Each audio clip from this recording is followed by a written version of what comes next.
Ser de electrolitos y trastornos metabólicos.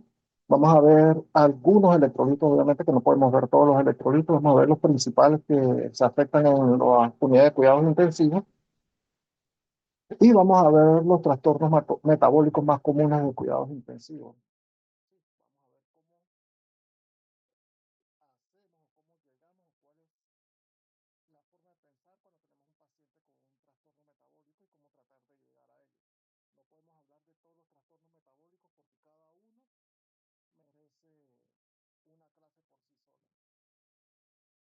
A modo de introducción, la gran mayoría de los pacientes que llegan a cuidados intensivos son pacientes que llegan con algún trastorno de electrolitos y durante su instancia en la unidad de cuidados intensivos en UCI desarrollan algún trastorno metabólico, si es que no fue el trastorno metabólico lo que lo llevó ahí. Hasta un 60% de los pacientes críticos presentan trastorno del sodio, ya sea porque los pacientes vienen con el trastorno como tal o por iatrogenia o por parte del tratamiento. ¿Con qué me refiero con iatrogenia? Hay veces que los pacientes vienen con edema agudo del pulmón y le ponen furosemida, furosemida, furosemia y depletan al paciente y estos pacientes vienen con una hipernatremia. Por el otro lado, tenemos pacientes que vienen chocados y deciden reanimarlos con líquidos, le dan líquido, líquido, líquido, y estos pacientes vienen con hiponatremia.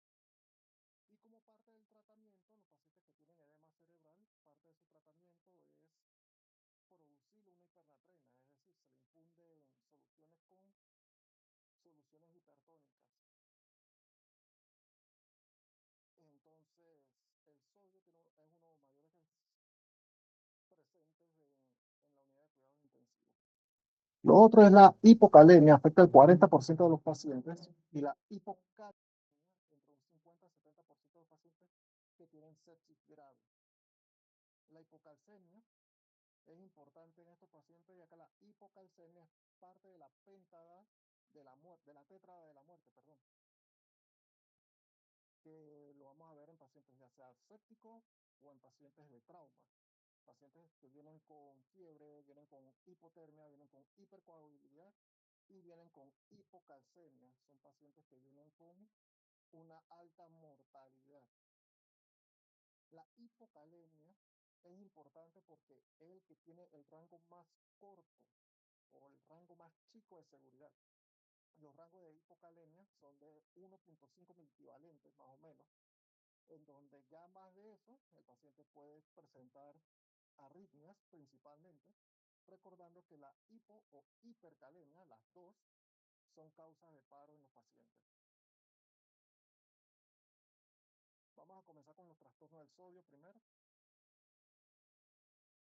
La hipernatremia, hay tres cosas que la pueden producir: el déficit de agua libre, la diabetes insípida y las pérdidas hipotónicas. Las pérdidas hipotónicas se subclasifican en sí por su duración excesiva, uso prolongado de diuréticos, trastornos gastrointestinales. Déficit de agua son los pacientes principalmente que no dependen de la ingesta de agua por sí solos. Esto lo vamos a ver mucho en los pacientes encamados, no necesariamente geriátricos, pueden haber pacientes encamados, por ejemplo, los pacientes con PCI, parálisis cerebral infantil, que dependen de su ingesta de agua de otra persona.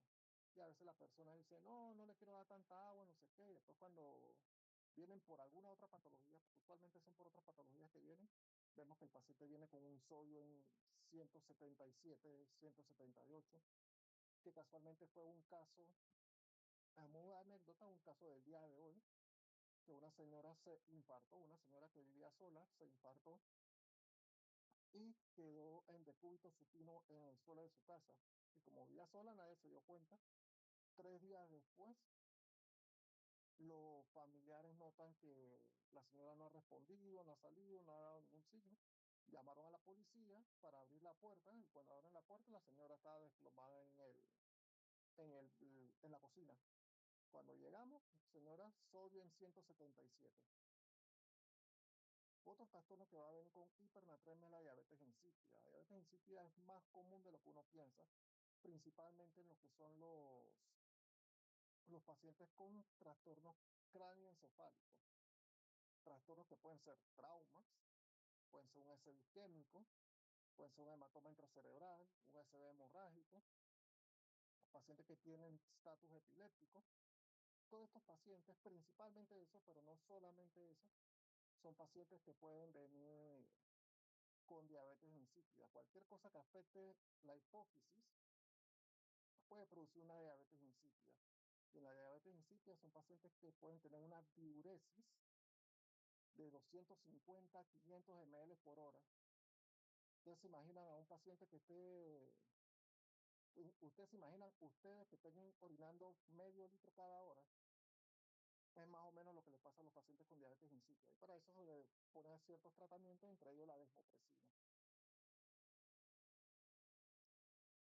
Como sabemos que los pacientes con hipernatremia son pacientes que han perdido agua, la fórmula de la hipernatremia es déficit de agua y se expresa en litros, que son los litros que van a reponer. La fórmula es tal cual como la ven ahí, que es sodio actual entre sodio deseado. La respuesta de eso le restamos 1 y es por el agua corporal total. El agua corporal total en hombres jóvenes sería el peso ideal, si lo tenemos, por 0,6. En las mujeres jóvenes y ancianos, las mujeres jóvenes porque son más hidrofóbicas, más que nada porque tienen más grasa visceral y por la parte de las mamas. Y los ancianos porque son pacientes que usualmente no contienen tanta agua, que por eso que ellos pierden agua mucho más fácil que una persona más joven y por eso que la piel ustedes la ven que han perdido turgencia, entre otras cosas. Así que la constante es menor de peso por 0,5.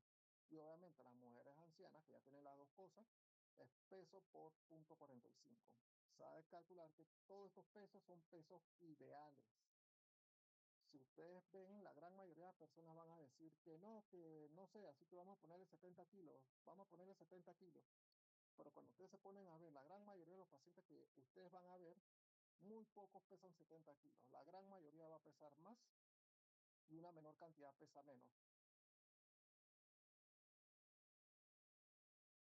La reducción de la hipernatremia, es decir, la reducción debe ser gradual y no debe sobrepasar 10 a 12 mil equivalentes por litro por 24 horas. ¿Qué quiero decir con esto?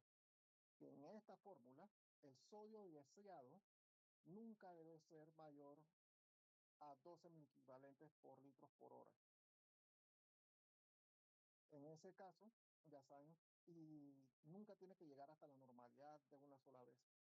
La respuesta de esa fórmula, de los litros a reponer, lo que ustedes van a hacer es que esos litros lo van a dividir entre la mitad, es decir, fácilmente un paciente con 160 mil equivalentes de sodio de hipernatremia puede tener un déficit de agua aproximadamente de 10 litros.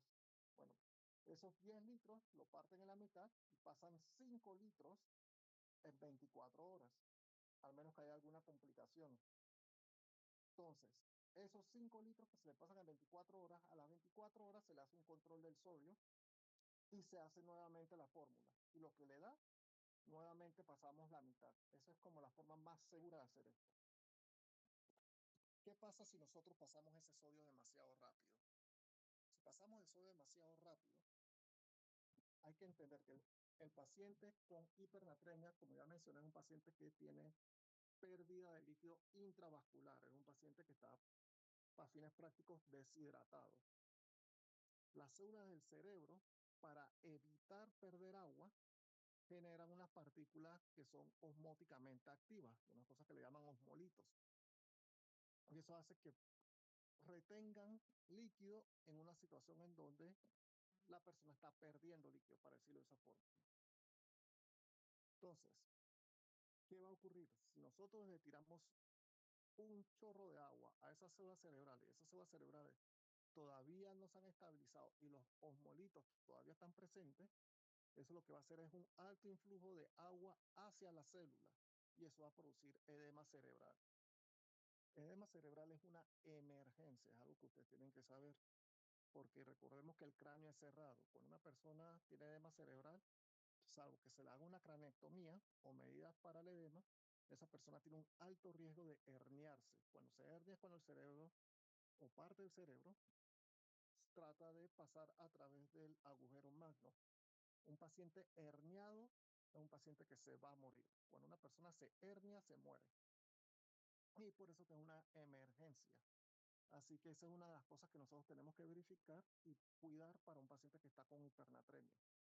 ¿Qué signos yo voy a estar pendiente cuando yo estoy corrigiendo el sodio de un paciente hipernatrémico? Cefalea, trastorno de la visión, deterioro neurológico, convulsiones. Tenemos la triada de Cushing, que está caracterizada por bradicardia, hipertensión arterial y alteración del patrón respiratorio. Usualmente es un patrón que le llaman Cheyne-Stokes. No es el único, pero es el más común.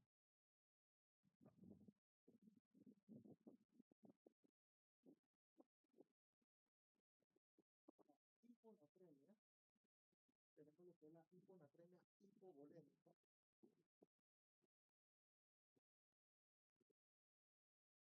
La hiponatremia euvolémica y la hiponatremia hipervolémica.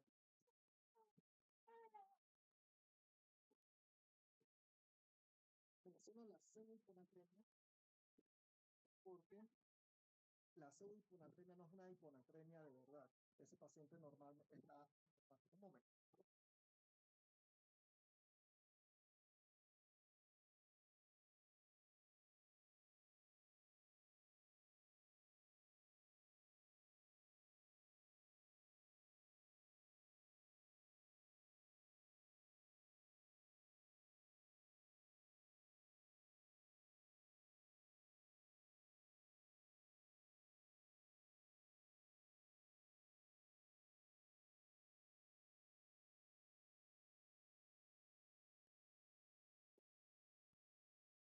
Entonces, tenemos la hiponatremia hipovolémica, que las causas principales pueden ser las pérdidas renales o extrarrenales, es decir, un poco de todo. Tenemos la hiponatremia euvolémica, las causas más comunes van a ser el SIAD, que es el síndrome de secreción inadecuada del ADH. Usualmente se está secretando más ADH de lo normal. Tenemos el hipotiroidismo y tenemos la polidipsia, que usualmente lo vemos en pacientes psiquiátricos. Tenemos la hiponatremia hipervolémica, que se lo vamos a ver en pacientes que usualmente ustedes lo ven edematizados o en anasarca inclusive, que tenemos el paciente con insuficiencia cardíaca y cirrosis hepática, y en algún caso el paciente con síndrome nefrótico. ¿Qué pasa con el paciente con pseudo hiponatremia? Aquí ocurre un error de la lectura de la máquina de laboratorio y eso se produce en ciertos casos en donde vamos a tener pacientes con hipercolesterolemia, hipertrigliceridulemia, gamapatía, proteínas elevadas, que podemos ver en el OMAPI, ¿no? E hiperglasemia, como vemos en el paciente con cirrosis diabética. El trastorno del sodio, en el caso de la hiponatremia, tiene su propia fórmula. En este caso vamos a hablar del déficit de sodio. Esta fórmula es un poco más fácil, donde vamos a tener sodio normal menos sodio actual, y esa diferencia por el agua corporal total. El agua corporal total ya se los mencioné. Los casos que estamos viendo adelante.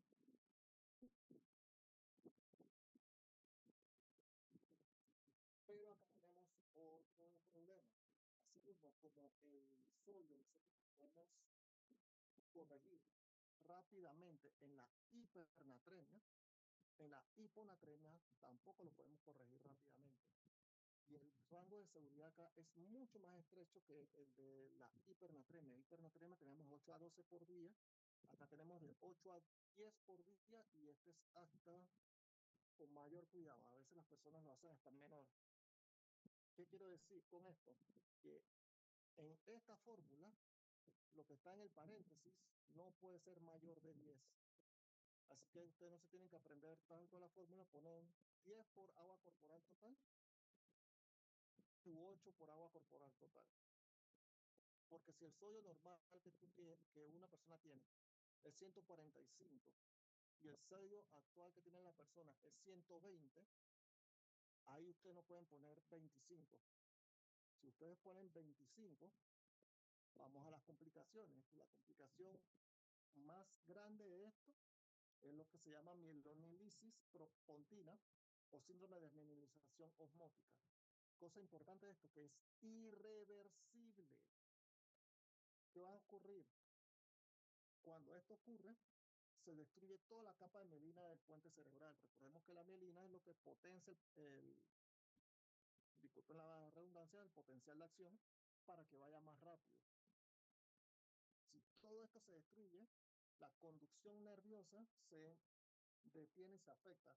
Y lo que va a pasar con estos pacientes es que van a tener una cuadriplegia o cuadriparesia. Y esto va a ocurrir no el día que hicieron la corrección, sino 2 días a una semana después que ustedes hicieron esto.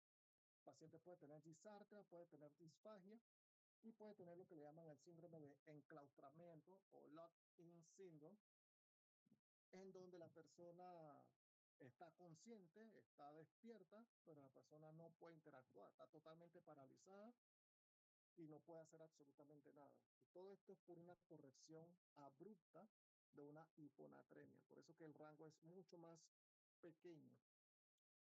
Usualmente las hiponatremias no se manejan de una forma tan agresiva. Si la persona tiene un sodio, recordemos que el sodio es de 135 a 145. Si la persona tiene un sodio en 125 y no tiene ningún síntoma, cero estrés, le podemos ir disminuyendo la ingesta de agua, le hacemos restricción de agua, porque ya ustedes saben que la restricción de agua lo que va a hacer es que va a subir el sodio, que es lo que ocurre en el paciente con hipernatremia. Pero, y son casos bien específicos, si la persona tiene síntomas y está por debajo de 120, se trata de corregir ese sodio hasta 120. O sea, que si la persona tiene un sodio en 108 y esa persona está convulsionando, ese es un paciente que sí se puede reponer de forma agresiva el sodio. Y en ese caso es un riesgo-beneficio. Es decir, el síndrome de desmineralización osmótica puede ocurrir, pero entre eso y que el paciente esté convulsionando y se pueda morir, hay que escoger, ¿no? Pero siempre hasta 120. Si la persona tiene un sodio en 129 y tiene síntomas, ahí sí podemos usar la fórmula de forma estricta y no pasarnos de 8 a 10 mil equivalentes por litro por 24 horas.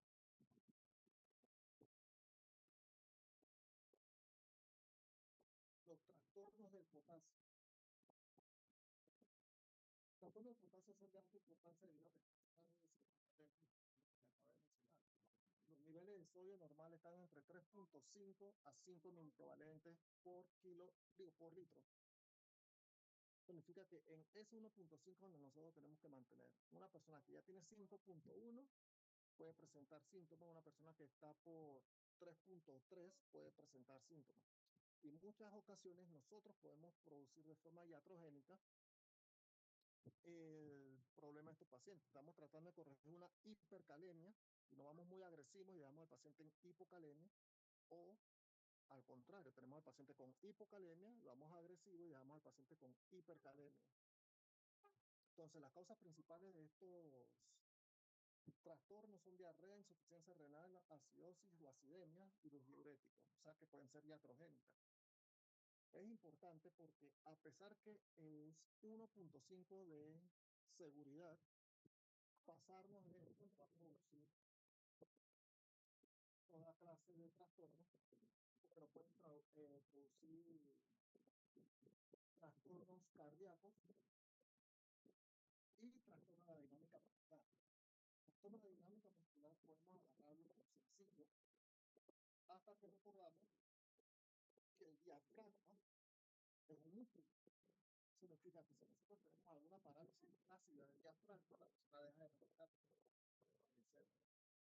Otra cosa importante, como ya mencionaba anteriormente, yo sé que ustedes me dijeron que no todos no han situaciones, pero tienen lo que son las H y las P, que me imagino que las conocen. Y recordemos que el potasio, tanto hiper como hipocalemia, como ya mencioné en la introducción, pueden producir actividad eléctrica sin líquido y líquido de baja. La hipercalemia tiene varias clasificaciones. Aquí le voy a traer tres. La primera es la clasificación según la gravedad, que son las internacionales de la CAI. Estas ya fueron analizadas en el 2015, donde tenemos la hipercalemia leve, moderada y la grave o severa.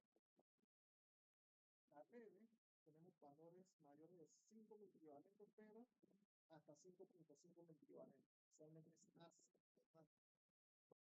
La moderada son de 5.5, más de 5.5 hasta 6, y aquí ya podemos presentar algunos cambios del electrocardiográfico asociados a la.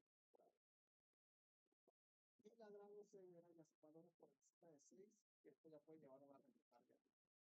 ¿Cuál fue la modificación de la cardio con esta clasificación? Fue que antes los valores eran un poco más laxos. Una hipercalemia leve llegaba hasta 6 equivalentes, una moderada llegaba hasta 7 y una severa era más de 7. Pero ellos se pusieron un poco más agresivos porque estaban viendo personas con sintomatología desde antes. Y las guías de esta clasificación mencionan que las hipercalemias leves no se tratan porque te corren el riesgo de producir una hipocalemia, al menos que tengan síntomas. Pero para eso tenemos esta otra clasificación, que es la clasificación según cambio de emergencia. La hipercalemia no emergente, si la que no es una emergencia, es una hipercalemia con encaje normal, si la afectación es importante. Versus la emergencia hipercalémica, que es cualquier nivel de potasio por encima de 5, que ya tenga alguna afectación cardíaca o alguna debilidad muscular grave. O cualquier hipercalemia mayor de 6.5 equivalente, ya sea con síntomas o sin síntomas. Esta es una de las que más me gusta porque esta se me dice, ¿trata al paciente o no trata al paciente? Hipercalemia no emergente, no hay nada que hacer, no hay que tratar al paciente, no hay que correr. Emergencia hipercalémica, hay que tratar a ese paciente. Y la clasificación según tiempo puede ser aguda o puede ser crónica. La aguda es la que ocurre en horas al día asociada a lisis celular masiva o adhesión renal aguda. La lisis celular masiva la podemos ver en los pacientes, ahora mismo con lo que pasó en Venezuela, los pacientes que hayan quedado atrapados, que alguna de sus extremidades haya quedado atrapada y después se libera la extremidad, es lo que le llaman Crush síndrome o síndrome de aplastamiento. Estos pacientes, todas las células musculares de la extremidad aplastada se comienzan a destruir y eso libera bastantes electrolitos a la sangre. Recordemos que el potasio es un electrolito intracelular, significa que cuando las células se destruyen, esto se va a liberar bastante a la sangre y esto puede producir todos los trastornos de hipercalemia que ustedes puedan conocer. Puede producir rhabdomiólisis, entre otros. Otro lugar donde puede ocurrir esto es el síndrome de lisis tumoral. Los pacientes comienzan con su quimioterapia y esa quimioterapia va destruyendo todas las células cancerígenas. Y esas células cancerígenas, igual que las células normales, también tienen potasio dentro de la célula. Y también pueden llevar a una hipercalemia.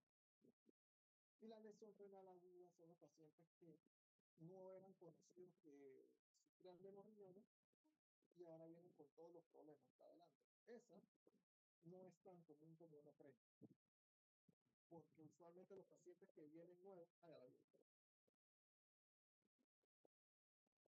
los pacientes que vienen nuevos con una lesión renal, usualmente vienen con un edema agudo de pulmón, vienen en coma por una pero en el cuidado intensivo, estos pacientes normalmente, en donde la función renal puede deteriorarse su hospitalización, nosotros podemos ver que la creatinina va subiendo, el estado de está aumentando, vemos que estos pacientes vienen con una acidosis metabólica, también viendo que los pacientes están comenzando con hipercalemia, hipocalcemia, hiperprostatemia, bueno, el paciente está teniendo una lesión renal aguda. Recordemos que en la mayoría de los intensivos se toman laboratorios todos los días, así que por lo menos nos podemos darnos cuenta de eso. Como esto es un cambio rápido, un cambio agudo, no le da chance al cuerpo para irse acomodando, y estos pacientes usualmente pueden manifestar cambios en el EKG de forma fácil. No toleran tanto el hipercalemia. Por el lado de los pacientes crónicos, semanas a meses, esto ya estaba asociado a enfermedad renal crónica. Ya saben que se tiene que hacer diálisis y por algo diálisis se programa la placa, se le da Semana Santa, que es cuando regresan, también con ocupación elevada. O pacientes de eran pacientes nefrópatas, pero no contaban con un criterio de diálisis. Hay 5 casos, y esos 5 solamente el número 5 es el que se hace diálisis. De 1 a 4 no se hacen diálisis. Y puede ser que uno que estaba en un estadio 4 empeoró y ahora tiene un estadio 5, y ese paciente puede venir con hipercalemia. O los que ya conocen que son pacientes que le recomendaron la diálisis, ellos dijeron que no se iban a hacer diálisis. También tenemos los pacientes de disciplina cardíaca cognitiva que están asociados al uso de IECA y ARA2. Recordemos que los IECA y ARA2 aumentan la reabsorción de potasio, que es el motivo por el que está en gran cantidad contraindicados en pacientes nefrópatas. Hay ciertas excepciones. Como esto es un cambio sutil, crónico, que demora, estos pacientes toleran mejor esa hipercalemia y se presentan menos cambios. Puede tener pacientes nefrópatas, ya viejos, más de 20 años siendo pacientes nefrópatas, que les acude con un potasio de 7.8 sin ningún síntoma, ningún cambio en el EKG ni nada. Y ellos vinieron acá por algún otro tipo de alguna otra patología y son totalmente separados.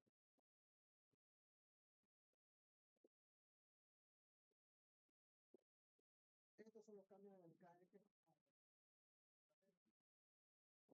en una hipercalemia leve. Leve, inclusive hasta moderada. Esa era la medida más vieja. Teníamos la onda T, ahí va a ser el vamos a ver en un paciente hipercalemia.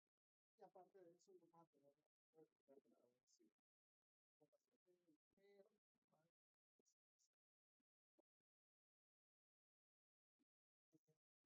potasio cuando está de 6.5 a 8, es una pena moderado para la situación vieja. Ya entonces perdemos la onda P, el QRS se ese problema no es segundos. El ST se eleva, pero tiene que es ST, pero el punto J no se eleva tanto, que es diferente a los síndromes coronarios agudos. Y podemos tener lo que le llaman ciclos prematuras, que pueden ser ventriculares o auriculares. Es lo que más veces se llama extraciclos.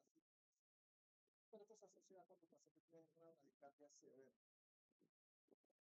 Y en el caso severo, de más de 8, tenemos ya lo que es más bloco del QRS, que se llaman el flujo sinusoidal, que no es sinusal, sinusoidal, que es más o menos así como lo vemos en el dibujo. Este paciente me va a hacer una réplica de algo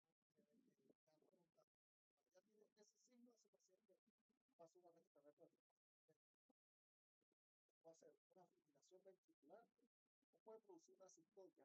Cuando tiene hipercalemia, el corazón queda paralizado en sístole, no se relaja, no hace la diástole, y eso es lo que mata a los pacientes. Pacientes que hacen paro por hipercalemia o hipocalemia es un paciente que es bien difícil de sacar. Lo mejor que se puede hacer con estos pacientes es tratar de evitar caer en paro. No es como los otros paros, el paro por leucemia, el paro por hipovolemia, el paro por colitis, el paro por síndrome coronariano agudo. Usualmente, si se hace todas las cosas bien, puede que salga. Pacientes con hipercalemia o hipercalemia que hacen paro, pacientes que difícilmente van a salir. Tienen una supervivencia menor del 7%. Todos los pacientes que están con hipercalemia, ya cuando están en una hipercalemia moderada, ya hace bradicardia,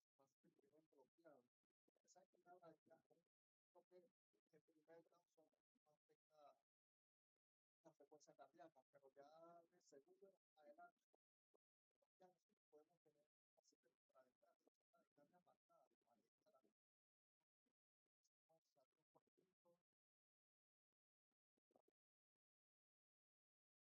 así que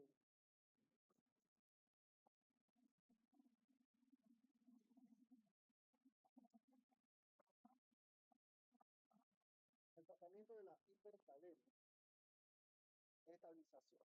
Tiene tres pilares, que es la estabilización de la membrana cardíaca, redistribución del potasio al interior de la célula y la eliminación del potasio del organismo, que sería ya la definitiva.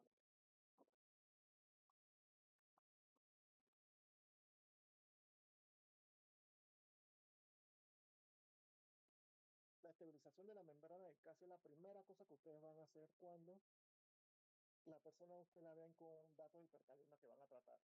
¿Por qué? Porque esto es lo que va a evitar que el paciente haga trastornos cardiográficos, cardíacos, perdón. Entonces, lo primero que le vamos a dar a estos pacientes es gluconato de calcio, o si tienen cloruro de calcio, cloruro de calcio. Cloruro de calcio es más concentrado que el gluconato de calcio. Eso es lo primero que vamos a hacer. Posteriormente a esto, vamos a hacer lo que es la redistribución del potasio al interior de la célula.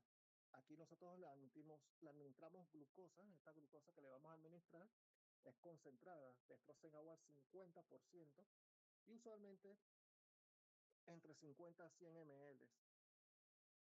La IRH, que es la insulina rápida humana, también mete de forma directa el potasio a la célula. Por aquí ya tenemos que tomar ciertas consideraciones. Uno, eso no se va a dar a la vez que la glucosa, porque la IRH, la insulina, va a trabajar más rápido y el paciente va a caer en hipoglicemia y eso puede producir una encefalopatía irreversible. Estos pacientes nosotros tenemos que vigilar la glicemia antes de poner la IRH. Si el paciente está con normoglicemia o hipoglicemia, no se pone la IRH. En pacientes que hay que tomar consideraciones especiales son los pacientes que son nefrópatas, ya que la insulina se elimina por el riñón. Si los pacientes son nefrópatas y no se están haciendo diálisis, esa insulina puede recircular. Recordemos que la insulina rápida humana tiene un pico de función a las 3 horas y una vida media de 6 horas. Significa que si el paciente es nefrópata, esas 6 horas se pueden extender hasta 12 horas inclusive. Depende de qué tanto sea la lesión renal. Así que ese es un paciente que vamos a tomar la consideración de la IRH. El bicarbonato de sodio, la consideración es el pH de ese paciente. Si el paciente tiene un pH básico, es decir, 7,45 para arriba, entonces lo ideal es que no le demos bicarbonato de sodio, porque recordemos que si el paciente tiene un pH demasiado básico, perdemos el estímulo de respiración y el paciente cae en apnea. Y entonces vamos a estar agregando otro problema. La otra cosa que tenemos que ver es el sodio y considerar lo del sodio, porque el bicarbonato de sodio trae bastante sodio a la sangre. Así que si el paciente ya tiene un sodio elevado, 160, bicarbonato de sodio no sería la mejor elección porque ese sodio se va a disparar más y vamos a tener todos los problemas de la hipernatremia. Los beta agonistas los tengo con asterisco porque son pacientes porque es un medicamento que su efecto es altamente limitado y fugaz. Es decir, que nosotros le vamos a dar dosis de betagonistas, por ejemplo, salbutamol, y vamos a estar exponiendo a la persona más a un efecto adverso del betagonista que al efecto terapéutico que sería el potasio. Por eso que lo tengo con asterisco. Y lo que es ya lo definitivo sería la eliminación del potasio del organismo, que en ese caso usamos resinas de intercambio de iones. El más conocido que nosotros tenemos es Cayexalate. Pues el problema con el Cayexalate, este es un medicamento oral, recordemos, ¿eh? Eso disminuye lo que es la absorción de potasio a nivel gastrointestinal, pero tiene el problema que su efecto no es rápido. El Cayexalate tiene una vida media más o menos, una hora de inicio de su terapia, más o menos entre 8 a 12 horas. significa que nosotros le vamos a estar dando cayexalate a la persona, pero si la persona tiene una hipercalemia en 8, le adelanto que el cayexalate no es lo que le va a salvar la vida, que van a hacer todas las otras y aparte de eso le van a dar cayexalate ya para que el potasio pueda ser eliminado. Otra forma sería la hemodiálisis.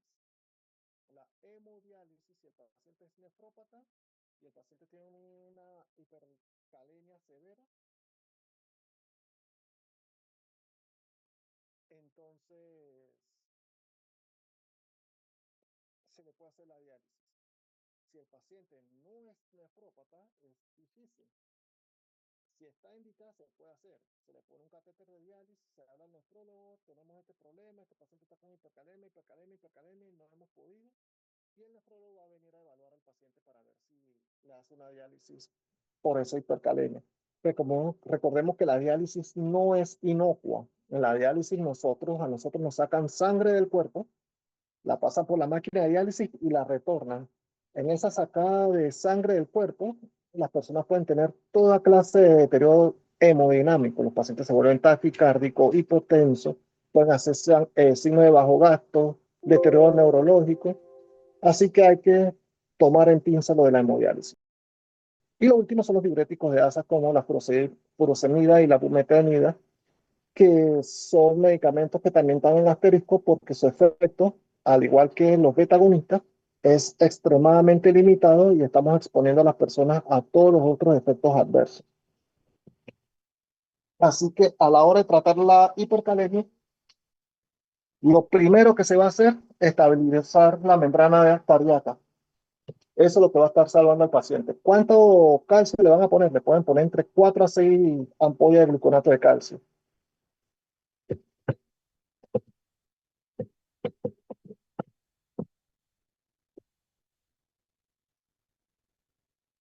La clasificación de la hipocalemia, a diferencia de la hipercalemia, solamente es una. Esta es más fácil. Hipocalemia leve, que tenemos los valores de 3 a 3.5, a menos de 3.5, perdón. La moderada de 2.5 a menos de 3 miliequivalentes por litro. Y la severa, que es menor de 2.5 miliequivalentes por litro. ¿Qué va a pasar con la hipocalemia? La hipocalemia, recordemos que el potasio es un electrolito intracelular. Significa que si hay hipocalemia en la serología, es decir, en el espacio extracelular, significa que todo el potasio de la célula se está depletando. Porque recordemos que esto nosotros lo vamos a poder mover por difusión, de donde hay menos, digo, de donde hay más hacia donde hay menos. Si el potasio plasmático está disminuido, entonces el potasio de la célula va a liberarse hacia la sangre para tratar de mantener los niveles. Pero si ya está el potasio por menos de 2.5 miliequivalentes, significa que el potasio dentro de la célula ya está depletado y ya no hay más nada que liberar. ¿Cuáles son las manifestaciones de esta hipocalemia? Debilidad muscular, espasmos, mioclonías, fatiga, letargia, constipación, ilio, dolor abdominal, arritmias, que usualmente van por la taquicardia, rhabdomiólisis o parálisis flácida. ¿Cuál es el problema que tenemos con el potasio bajo entonces? Esto es lo que nosotros vamos a ver en un EKG de hipocalemia. Vamos a tener nuevamente prolongación del PR. Vamos a tener ya una onda P picuda. Hay depresión del ST, pero miren que a diferencia de los síndromes coronarios agudos, esta es asimétrica. La onda T ahora está aplanada casi. Y la onda U, que usualmente nosotros no la vemos por lo pequeño que es, ahora está prominente. Las causas de la hipocalemia, la primera, iatrogenia. Estaba corrigiendo una hipercalemia leve, fui bien agresivo, el paciente quedó con hipocalemia.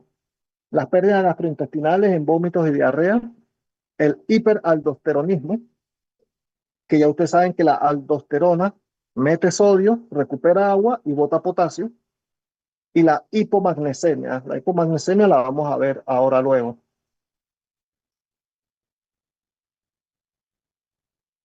Si es una hipocalemia leve, nosotros podemos dar sales de potasio oral. El más conocido, ion K. Algunos dicen que sabe a quick, otros dicen que sabe a tierra. A mí, yo soy del grupo que dice que sabía a quick. Tenemos lo que son las severas o sintomáticas, en donde ya la infusión es intravenosa. Entonces, cosas que tenemos que saber de la hipocalemia. Entre más severa el potasio, es decir, entre más severa la hipocalemia, perdón, más potasio necesito para subir un miliequivalente. Si el paciente tenía 3.3 de potasio, con 40 miliequivalentes que yo le reponga, ese paciente puede regresar a 3 puntos tanto, puede inclusive llegar hasta 4. Pero si el paciente tiene 2.3, esos mismos 40 mil equivalentes que en el 3.3 me podía llevar hasta 4 mil equivalentes, de 2.3 me puede llevar si acaso un 2.4. Es a lo que me quiero referir. Porque recordemos que lo primero que hay que reponer es el potasio intracelular para después reponer el potasio extracelular. Entonces, el potasio se tiene que dar de forma lenta. Si tenemos venas periféricas, las venas periféricas son las que normalmente ustedes van a ver en los hospitales que le ponen las venocrisis en las manos, en los antebrazos o en las piernas, hasta en los pies le han puesto. Si son por venas periféricas, no puedo reponer más de 10 mil equivalentes por hora. Ustedes reponen más de 10 por hora y los pacientes se van a quejar porque eso duele. Es como si lo fueran quemando la mano y produce un calambre, es un dolor intenso. Si tienen una vena central, estos son donde ya usan los catéteres centrales, que ya puede ser subclavio, los yugulares, los femorales. Ahí se puede llevar hasta 20 medicamentos por hora. Y si es una emergencia, el paciente le está haciendo paro, por ejemplo, o es post-paro, sacar al paciente del paro a punta de RCP, pero si la causa del paro fue la hipocalemia y yo no repongo el potasio, entonces ese paciente va a hacer paro nuevamente. Así que en el periparo, es decir, ya sea después del paro o un paciente que yo estoy viendo que me va a caer en paro, yo le puedo pasar hasta 100 mil equivalentes por hora a través de la vena. Central, central. Eso no lo hagan por periférica.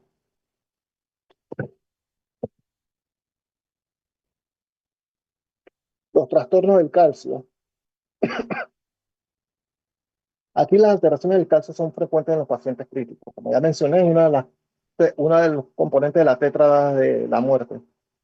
La hipocalcemia es el trastorno más común asociado a sepsis, falla multiorgánica, pancreatitis aguda y transfusiones masivas. De esas cuatro, tres son patologías, una es iatrogenia. Hasta cierto punto, porque hay pacientes que necesitan del protocolo de transfusión masiva. La única cosa es que nosotros tenemos que estar pendientes de los niveles de calcio ante esos momentos. Y la hipercalcemia, aunque menos común, puede presentarse en hiperparatiroidismo, en neoplasia y toxicidad por vitamina D. Para aquellos que toman vitamina D, o si saben de familiares que toman vitamina D, si toman vitamina D sin el suplemento que es K2, ese calcio va a entrar al cuerpo, es decir, ciertamente el paciente va a recuperar su vitamina D, pero va a jalar calcio con eso y ese calcio va a quedar alrededor de las arterias y va a producir unas arterias más rígidas que se comporta como si fuera aterosclerosis. Por eso que si ustedes ven a una persona, un familiar suyo que está tomando vitamina D, que lo haga con K2, porque hay combinaciones en Panamá de calcio con vitamina D, que sí, que las personas que tienen osteoporosis le dan calcio con vitamina D, pero esas combinaciones usualmente no vienen con el K2 y el K2 lo tienen que buscar por separado. Entonces, los valores séricos usualmente son mayores de 10.5 miligramos por decilitro o 2.5 milimoles por litro. Ese es el calcio sérico. En el caso de, ya le digo, el caso iónico, calcio iónico por debajo de 4 milimoles por litro, ya, ya hay que considerarlo. El que está en el miligramos por decilitro es el caso sérico, el iónico es el que está en paréntesis, 2,5 milimoles por litro. Y eso lo van a ver bastante en las gasometrías. Cada vez que tomen las gasometrías, usualmente el laboratorio de sangre, o sea, si usted manda un laboratorio de sangre, se lo van a dar miligramos por decilitro. Su resumen, su manifestaciones se resumen en la neumonía en inglés que se llama Stone Bones, Abdominal Moans, and Psychic Groans. Traté de buscar la neumonía en español y sencillamente era la misma neumonía pero traducida, así que realmente no tiene mucho sentido. Stones, estos pacientes tienen mayor predisposición a formación de cálculos renales. Y aparte de eso van a tener poliuria y polidipsia. Bones van a tener dolor de extremidades, osteoporosis, dolor articular, debilidad muscular, porque recordemos que aquí el calcio, cuando hay hipocalcemia, lo que va a hacer la hormona paratiroidea es que va a sacar calcio de los huesos, para decirlo de esa forma, para recuperar el calcio plasmático. Abdominal moans, estos pacientes van a tener ilio paralítico, van a tener constipación, obviamente secundario al ilio, van a tener vómitos, secundario al ilio, y van a tener dolor abdominal secundario al ilio. ¿Qué va a hacer esto? Que todo el tracto gastrointestinal, la musculatura lisa, se va a paralizar. Y por eso que va a producir todas estas otras cosas. Psychic groans, estos pacientes van a andar con una letargia, una confusión, una fatiga, depresión, ansiedad, coma. Estos pacientes van a estar como apagados. Ustedes pueden confundir estos pacientes con uno con hipotiroidismo.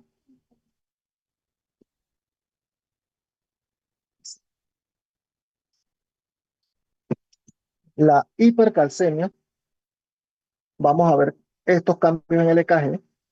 Realmente los cambios del EKG de la hipercalcemia no producen tantas molestias. Van a tener un QT más corto y van a tener una presentación de la onda de Osborne, que si es por hipercalcemia, no hay problema. Esto también lo vamos a ver en datos en pacientes que tienen hipertensión pulmonar. El tratamiento van a ser dos. Casos moderados, tratar la causa primaria, que puede ser, como ya dije, la paratiroides y la hidratación. La hidratación de estos pacientes debe ser hidratación intensa. Si es caso severo, diuréticos con hidratación, diálisis y los bifosfonatos que disminuyen la absorción de calcio.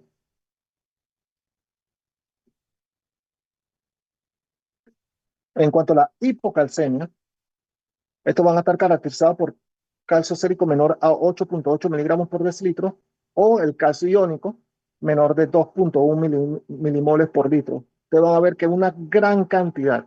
Si ustedes han visto gasometrías, ustedes van a ver en la parte del calcio, que va a estar en milimoles por litro, va a estar en 0,3, 0,4. Casi todo el mundo en intensivo viene con una hipocalcemia, una de las más comunes después del sodio.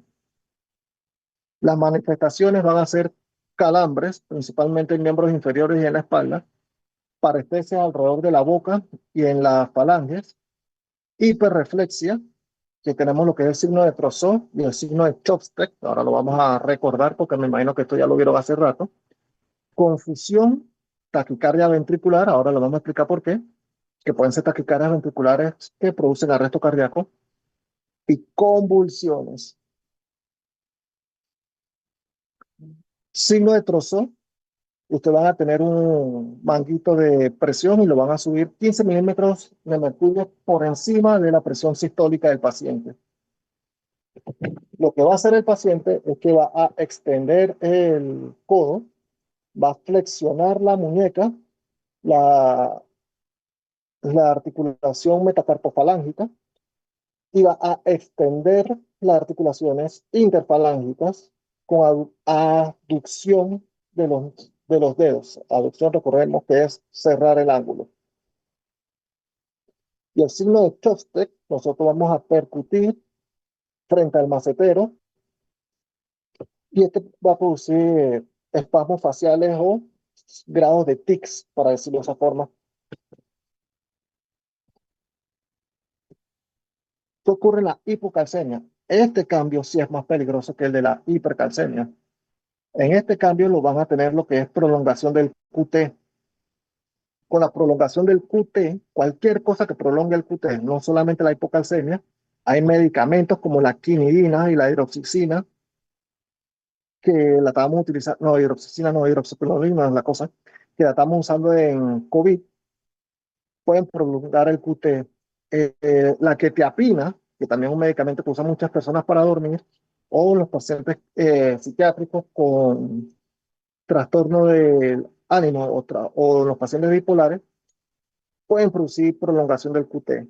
Esa prolongación del QT hace que la persona sea más propensa a arritmias ventriculares, que por eso nosotros vamos a ver que los pacientes que tienen QT prolongado tienen un alto riesgo de taquicardia ventricular sin pulso, es decir, causa de paro.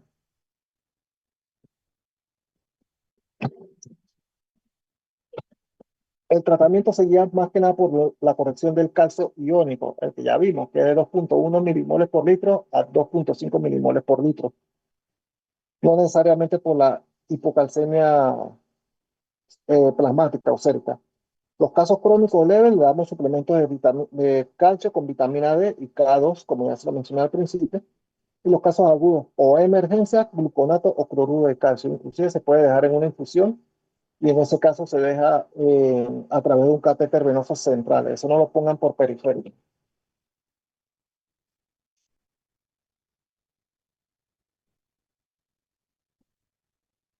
Los trastornos del magnesio.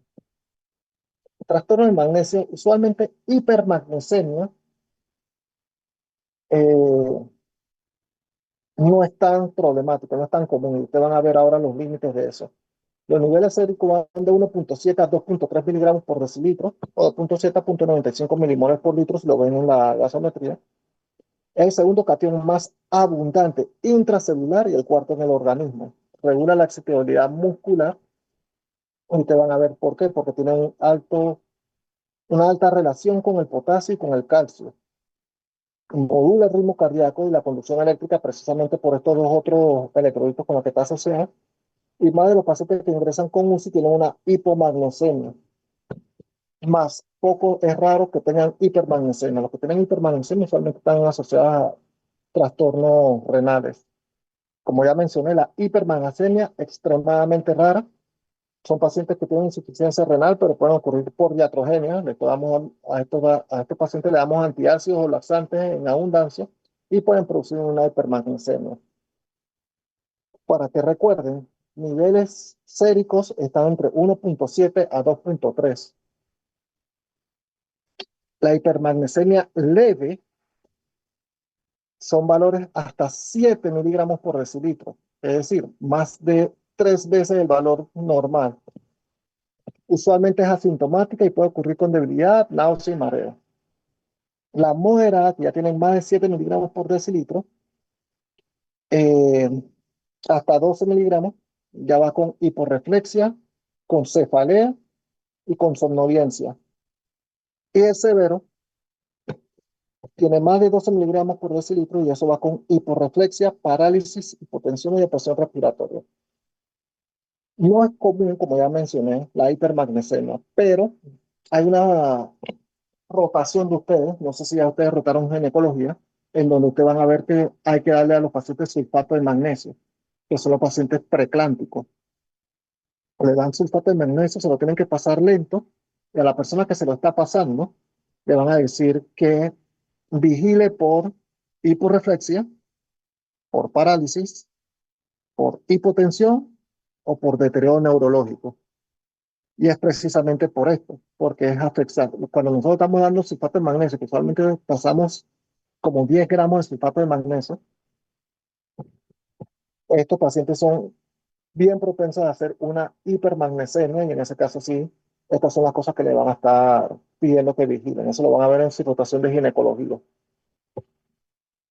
Los cambios por hipermagnesemia, realmente hipermagnesemia es acortamiento del ST de la misma forma como la hipercalcemia y como ya mencioné, eso realmente no trae muchas complicaciones. Y el tratamiento va a ser corregir la diatrogenia de no existir ninguna contraindicación. ¿Qué tipo de contraindicación? A la preclántica no le van a quitar el sulfato de magnesio. Ustedes quitan el sulfato de magnesio a la paciente preclántica y van a tener 3 o 4 urgencias más. Caso intravenoso para protección cardíaca y muscular, la hidratación intensa, los diuréticos y la hemodiálisis en caso de ser necesario, pero usualmente no es así. La hipomagnesemia, esa sí tiene otras complicaciones y esto sí es más común, como ya vieron al principio, que la gran mayoría, si no todos, tienen trastorno de magnesio con una hipomagnesemia cuando entran al lado intensivo. Y esta hipomagnesemia usualmente está asociado a la hipocalemia y a la hipocalcemia, las cuales sus correcciones van a ser resistentes al menos que yo corrija la hipomagnesemia primero. En el riñón nosotros tenemos un canal GROK que mete potasio, saca líquido y saca sodio, pero esto está regulado a través del magnesio. El magnesio es como el freno, para decirlo de esa forma. Digo, saca, lo dije al revés, perdón. Saca potasio y mete el sodio. El magnesio lo que hace es que regula esto y es como el freno. Si el paciente tiene hipomagnesemia, significa que el freno ya no existe. Y si ya no está el freno, esos canales lo que van a hacer es sacar más potasio, sacar más potasio, sacar más potasio y no van a estar detenidos por nada. Significa que si un paciente está con hipocalemia e hipomagnesemia y yo le estoy dando mis 10 mil equivalentes por hora, mis 20 mil equivalentes por hora, mis 100 mil equivalentes por hora en las emergencias, y ese paciente tiene hipomagnesemia, esa hipocalemia, el potasio, no se va a corregir para nada. Y lo mismo va a pasar con el calcio. Si el paciente está con hipocalcemia e hipomagnesemia y yo no corrijo el magnesio, ese paciente va a seguir botando calcio.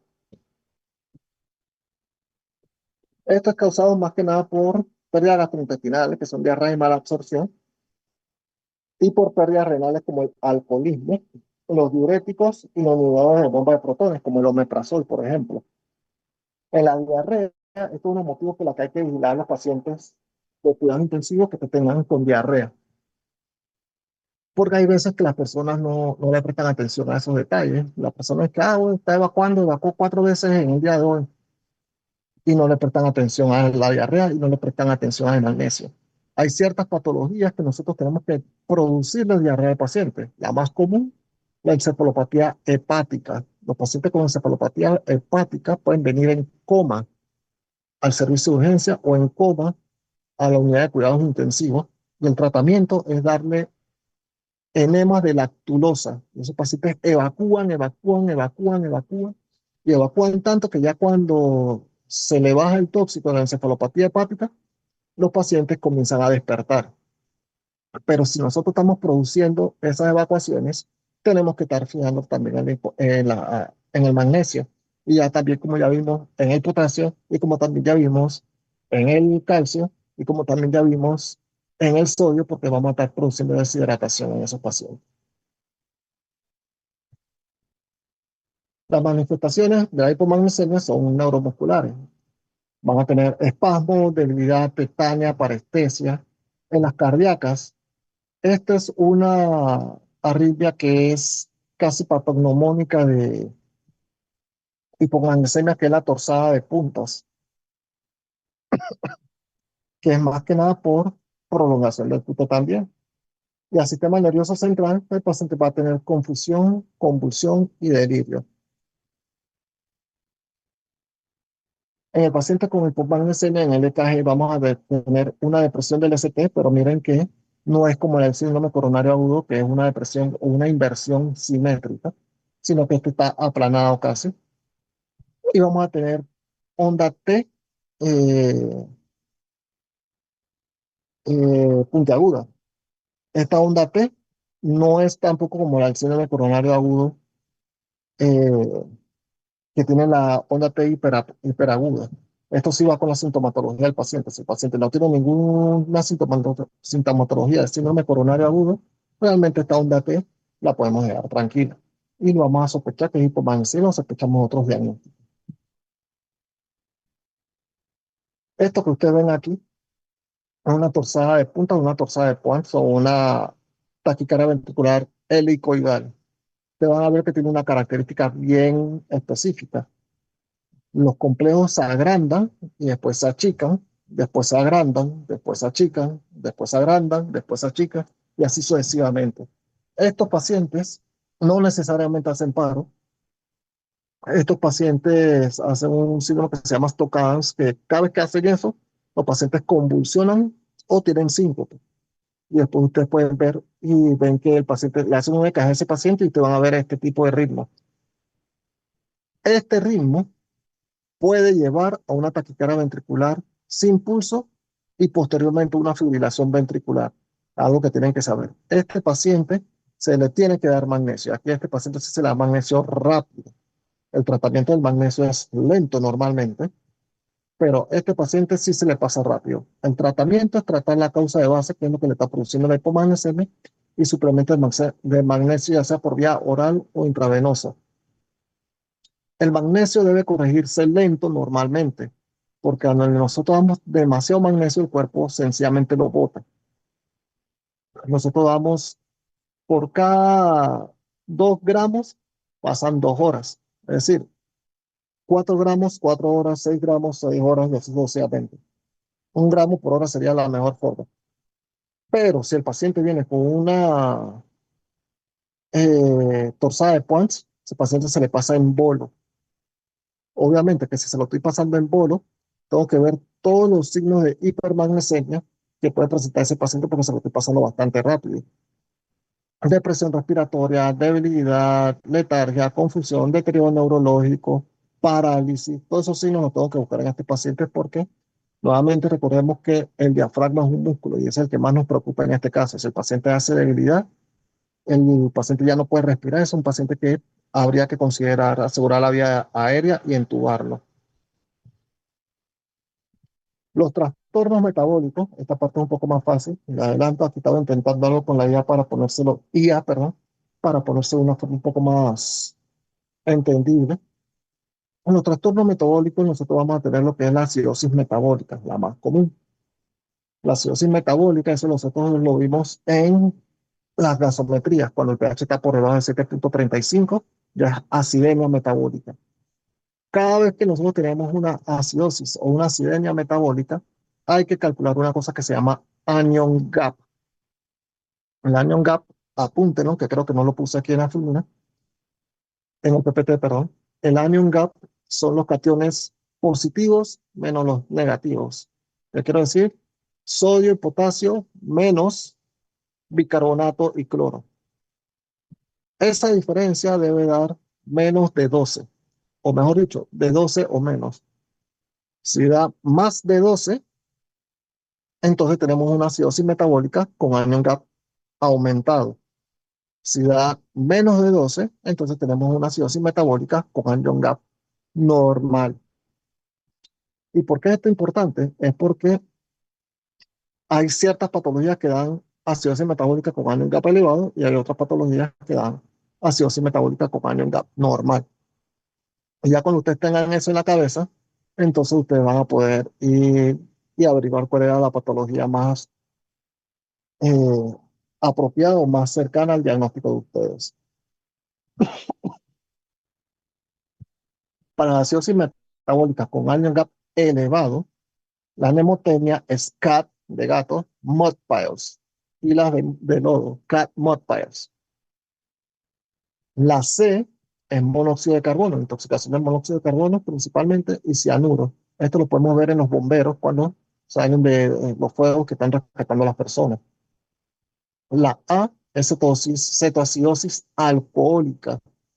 Estas son personas que abusan del alcohol, no son las personas que fueron a una fiesta, una chupata y se emborracharon y el día siguiente ya están bien. No, estas son personas que ya son alcohólicas, adictas al alcohol. Son las personas que buscan tanto alcohol que pueden tomarse hasta alcohol desnaturalizado.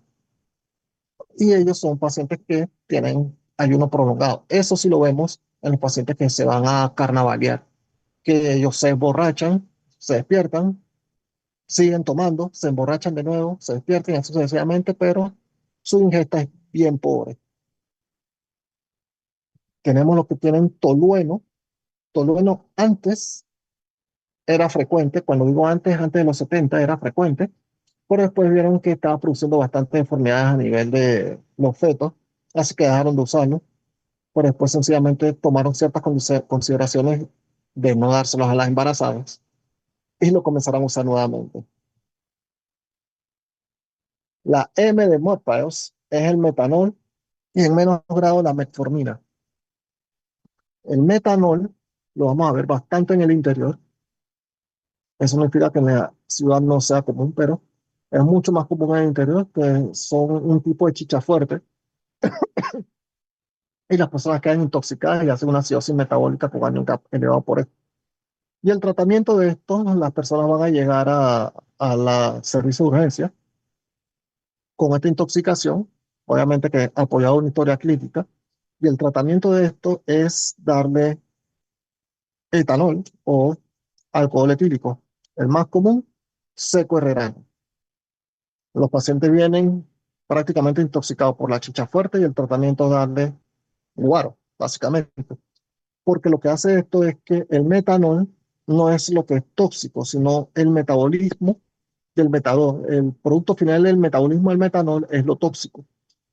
Pero el metanol compite con el etanol por las enzimas hepáticas. Eso significa que si nosotros le damos etanol a la persona, las enzimas hepáticas van a metabolizar el etanol y dejar el metanol tranquilo. Y después el metanol se bota por eliminación renal. Y la metformina es un medicamento común.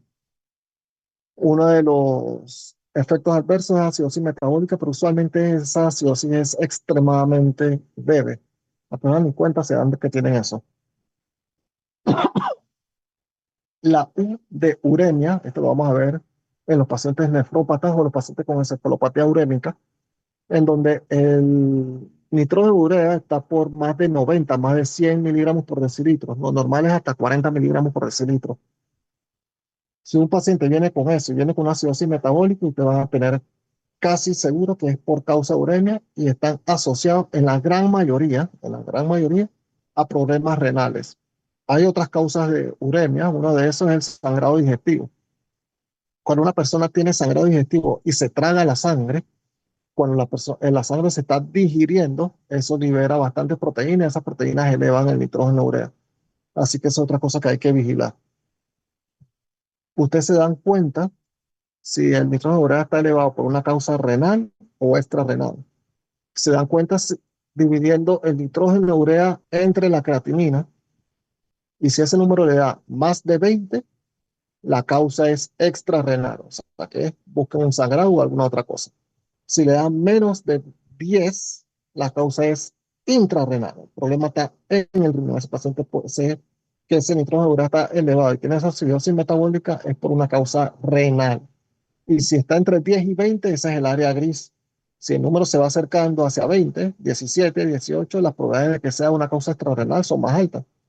Si se va acercando hacia el 12, hacia el 11, entonces lo más probable es que sea una causa renal. La D de cetoacidosis diabética.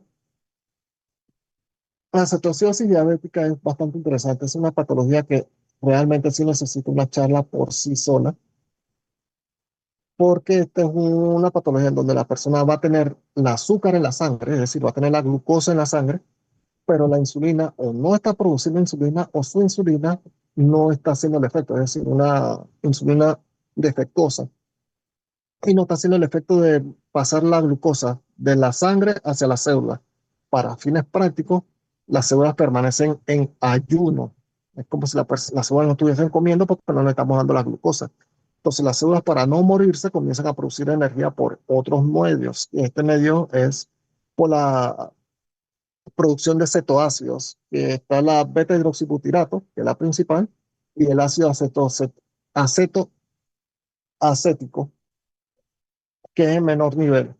Entonces, estos dos ácidos van a cambiar drásticamente el pH de la sangre y entonces estos pacientes son los que vienen con una cetoacidosis diabética.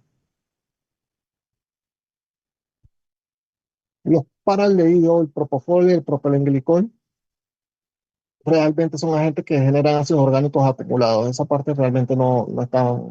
Eso sí lo hace, el daño es totalmente directo.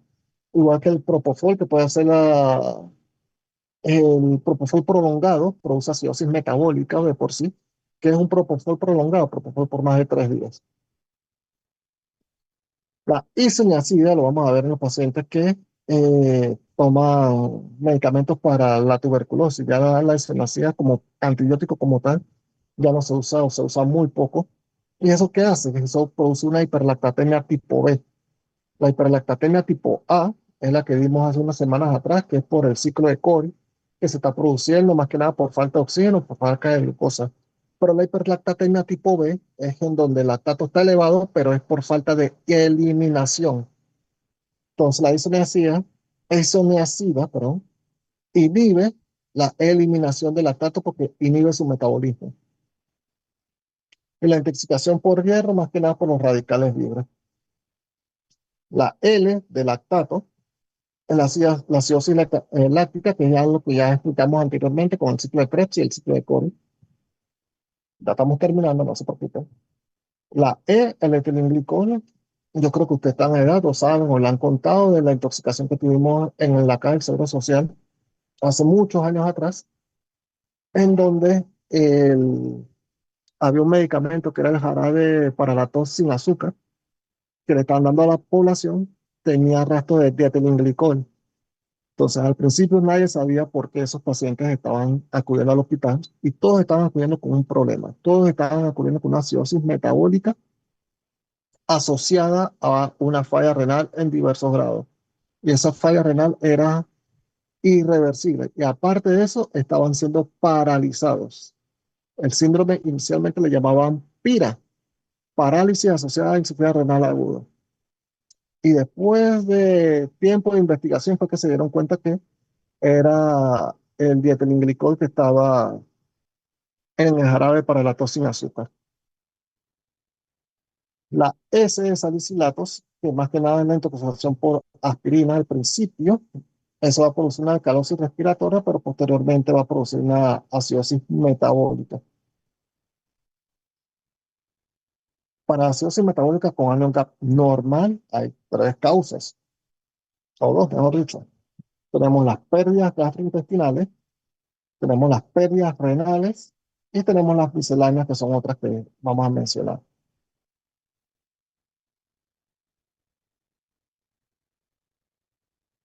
Para pérdidas gastrointestinales, las más comunes, diarrea aguda o crónica, las fístulas, eso lo van a ver en pacientes con algún antecedente quirúrgico, que eso es lo que produce la fístula, o pacientes que hayan tenido abscesos o sepsis prolongadas que realmente no se fueron a tratar.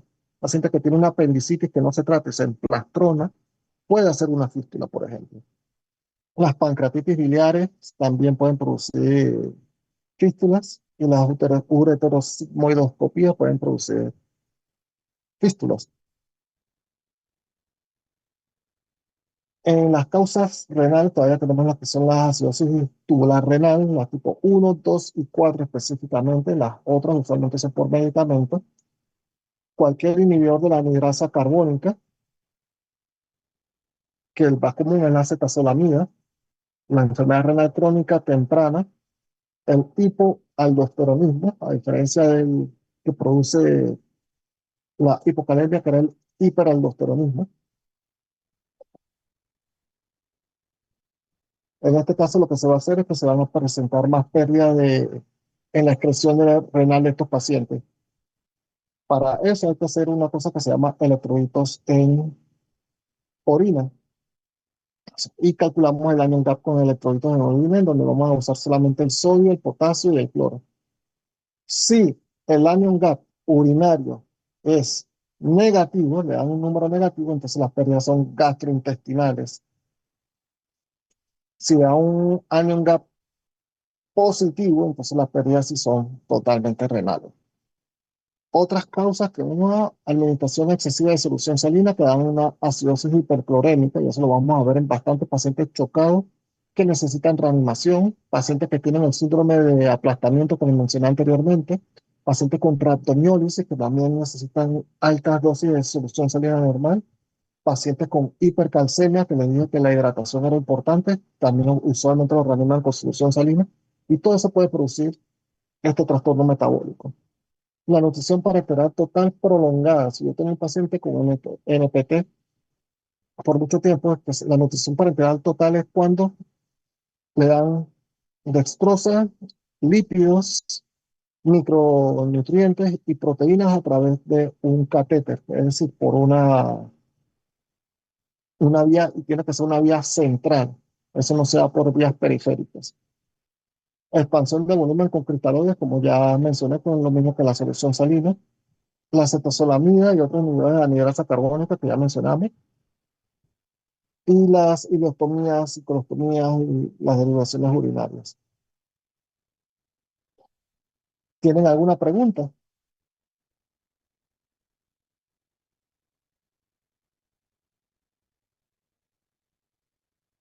Sé que di la clase un poco rápida, más que nada por el tiempo que estaba un poco limitado, ¿no? Si no hay preguntas, damos la clase por terminada. Cualquier cosa me pueden escribir, lo que tengan mi número, si tienen alguna duda, alguna pregunta más adelante. Tengan buenas tardes y buen fin de semana.